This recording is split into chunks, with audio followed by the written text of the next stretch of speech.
In addition to writing fiction, I'm also a journalist. I write for my local paper and I'm working on a story right now. I finished it last week, but I got some edits, got some little tips and things to revise, so that's what I'm doing today. Switching between fiction and journalism writing is so complicated for me.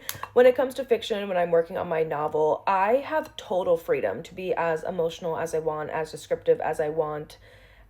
Like, it's my story, it can be whatever I want it to be. But with journalism, there's obviously like a task involved, right? So it's like, okay, this is the angle that you're going for, and then I go out in person. I either go to the event, cover it, talk to people, or I have a one-on-one interview with someone, and then from there I'm building the story. But emotion gets left out, and it's mostly just quotes and facts and the hard truth, like no fluffy words.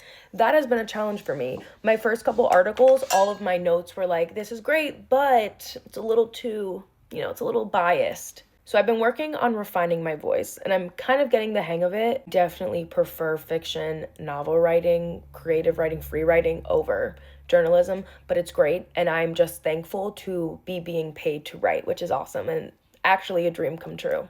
This particular story calls for some research. I need some factual evidence to back up one of the quotes that I have. It's a very generalized, overarching statement quote, but it kicks the story off. It sets it into motion. It like makes it be like, okay, this is the story we're telling. I need some factual evidence. I need some hardcore numbers that make this make sense, or else it's just a blanketed statement that's, is it true, is it false, you don't really know. And when you're writing news articles, you need to make sure like the reader needs to know this is a true fact, not just something someone's coming up with. Of course, huge difference between fiction and writing news articles. Fiction, the most research I'm doing is like, hey, what does this thing look like? Or what does this place look like if maybe I've never been there before? Or what is a different way to say this word?